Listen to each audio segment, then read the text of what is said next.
My name is James McQueen.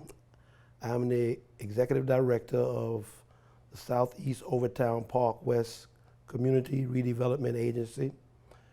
I was born and raised in Overtown. In fact, less than a block away from where I sit right now. I am sitting in the Ward Rooming House. It is now an art gallery that the exhibitions are changed on a regular basis. They usually stay for 3-4 months. And we've had people visit this gallery and this neighborhood for the past 10 years, viewing the art and bringing back life to the community. Well, first of all, it was a very close-knit community. The doctors, the lawyers, the business people, the pharmacists, the teachers, all lived in this community and were all served by the educational institutions that are in this community. Booker T. Washington High School. I attended Douglas Elementary, but there was also Phyllis Wheatley and Dunbar Elementary in the neighborhood. At the time, Booker T. High School went from the 7th grade through the 12th. It was a very vibrant community, very vibrant.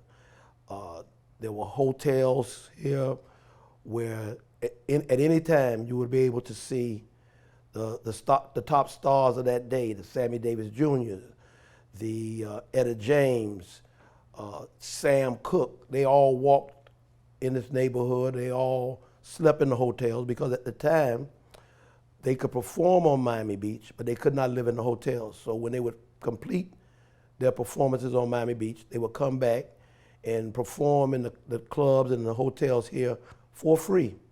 So this was a very, very, very vibrant community. Professionals, all the professionals lived in the community. The pastors of the various churches lived in parsonages in this community. So it was a community that was thriving. There were department stores, there were furniture stores, there were theaters, 4 theaters to be exact, the Ritz, the Martin, the Lyric Theater, and the Capitol. So it was a very, very dynamic community. This was in the late 50s through the early 60s. And when the interstate cut the community in half, it literally went down the center of Overtown, because Overtown ran from the railroad track to 7th Avenue, from 6th Street to 22nd Street. And that was the area in which blacks were allowed to reside. And it changed when I-95 was run right through the middle of the community, basically on 3rd Avenue. So it cut the community in half.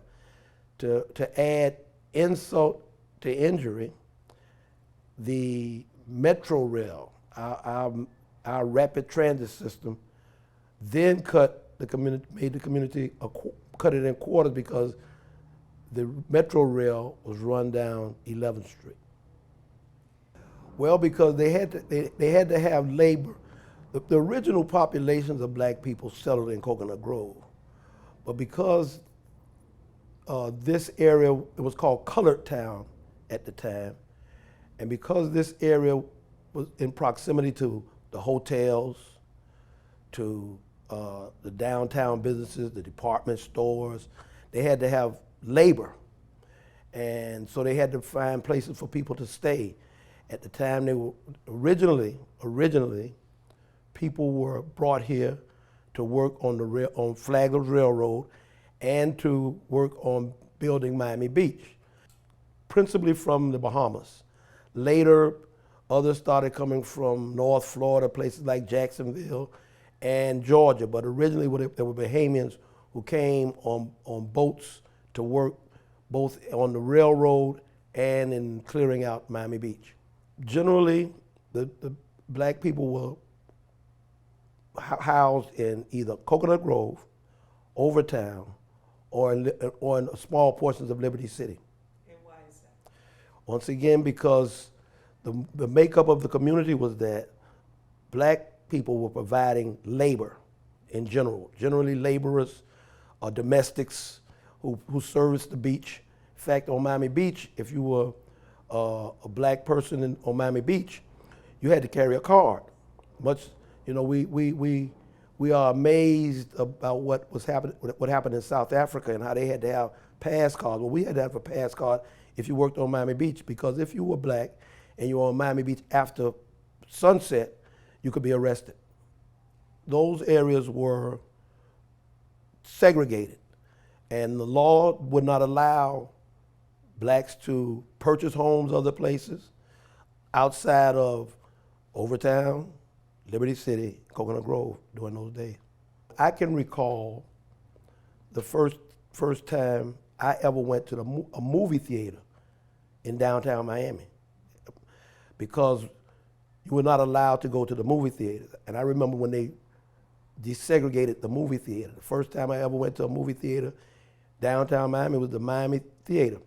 The Gusman Hall, what they call now Gusman Hall, that was the Olympia Theater at the time. Once again, we were not allowed to go there. And when you shopped in downtown department stores, Richards, Burdines, or Jordan Marsh, you couldn't try on clothes.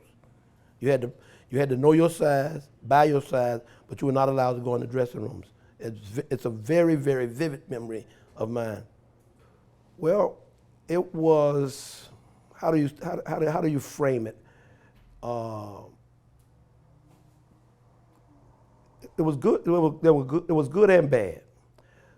The good portion, the good part of living in Overtown was the closeness and camaraderie of the people, the great pride people had in living Overtown, and the great pride we had in knowing that Dr. Johnson lived down the street from you, or Attorney Lawson lived around the corner from you, or the pharmacy was owned by black people. That was the good part. That was positive reinforcement that you could accomplish things.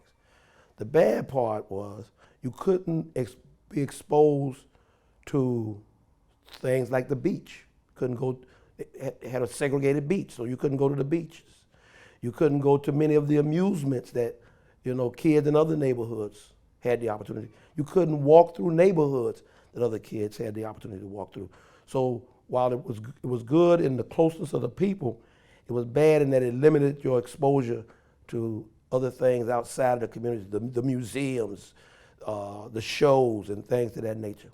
All of the drugstores, the Economy Drugstore was owned, Harlem Drugs was owned by black individuals.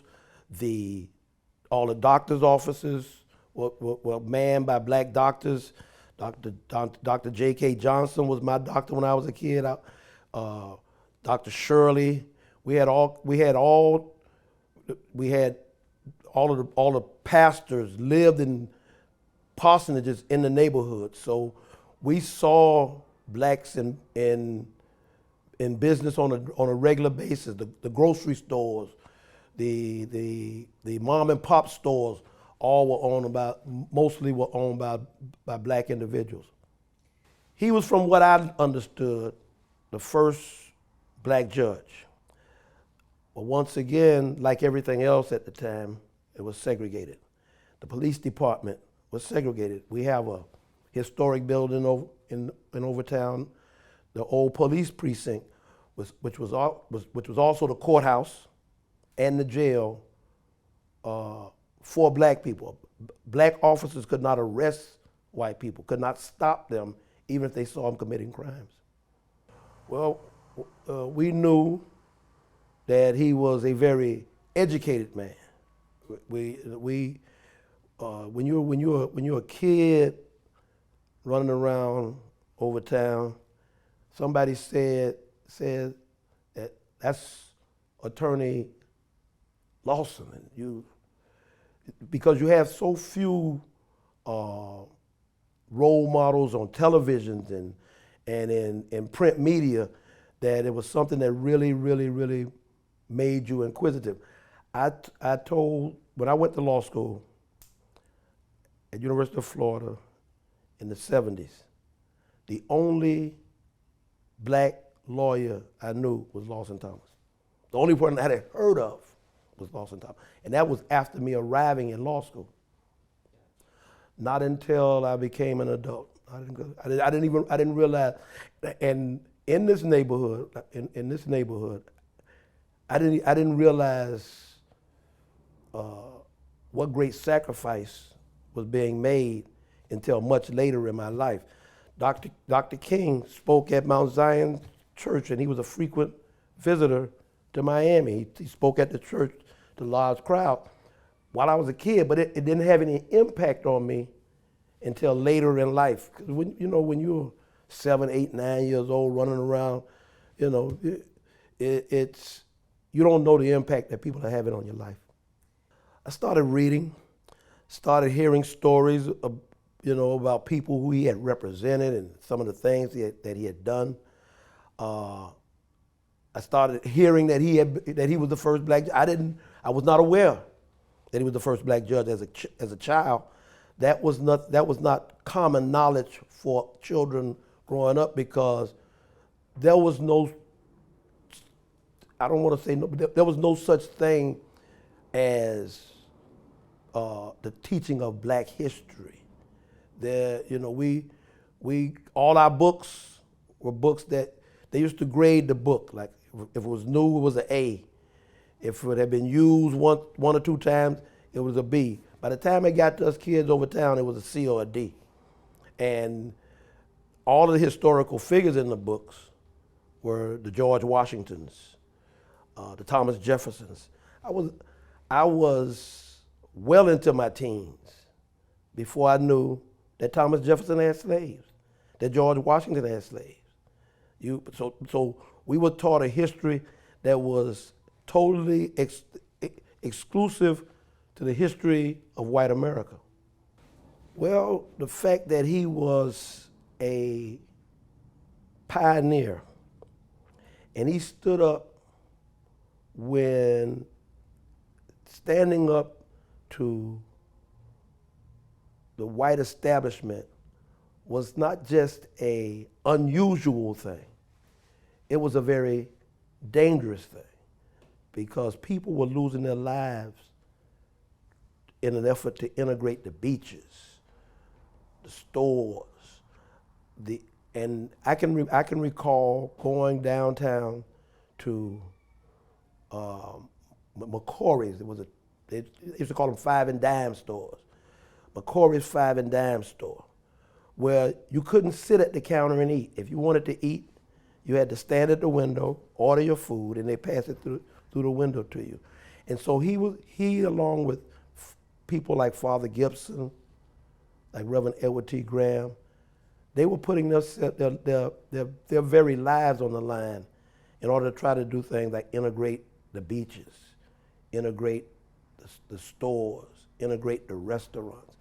And his legacy, we have to continue to tell their story, because too often I'm speaking to people, particularly young people, and we're speaking about those kind of times, and because now they don't have any restrictions, they can go where they want to go, they can go to the beach, they can go in any store they want to go to, they can go to any restaurant. They don't realize that it took a real struggle to get there, and it's not in their history books. It amazes me. When I was a child, they used to have Negro History Week. So for 51 weeks a year, they didn't teach our history, and oftentimes, and Negro History Week was really limited to black institutions, black public schools. Then they stretched it out to Black History Month. The problem with that is, in my opinion, is that our history is ingrained in every inch of this country, every stitch of this quilt of this country, and yet we single out one month to emphasize our history. the history of black people, when the history of black people is the history of this nation. We came here 400 years ago and landed in Jamestown, 20 slaves. And so we've been here since the beginning. And this nation, as it has grown,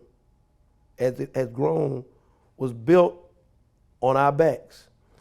And now I am very afraid that we are attempting to wipe away the entire history and contributions of black people in America with these theories that you can't teach young people, blacks and whites, about the true history of this country. And the reason why I was very aware of it, because my mother was a black teacher.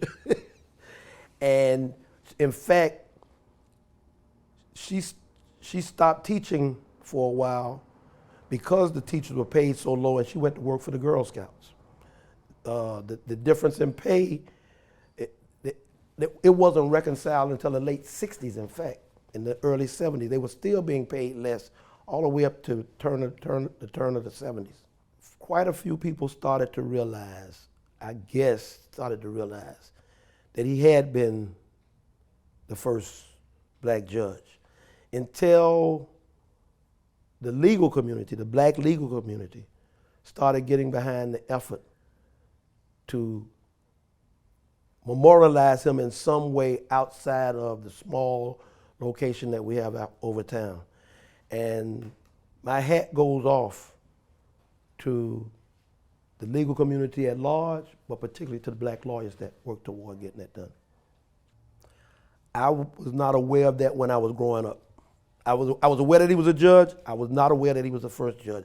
I didn't become aware that he was the first judge until I went to University of Florida Law School. You can rest assured that is not a history that's being taught. There's not a history being taught about the first black police officers who, like I said, couldn't arrest or couldn't even detain white citizens no matter what they saw them do. So no, it's not being taught. I don't think they know who it is. I don't, and I think one of the things that is regretful when we name buildings or name streets after people is there is nothing to actually tell the story of those individuals who have made great contributions to particularly the Overtown community. And one of the things that we're trying to do at the CRA is to brand Overtown.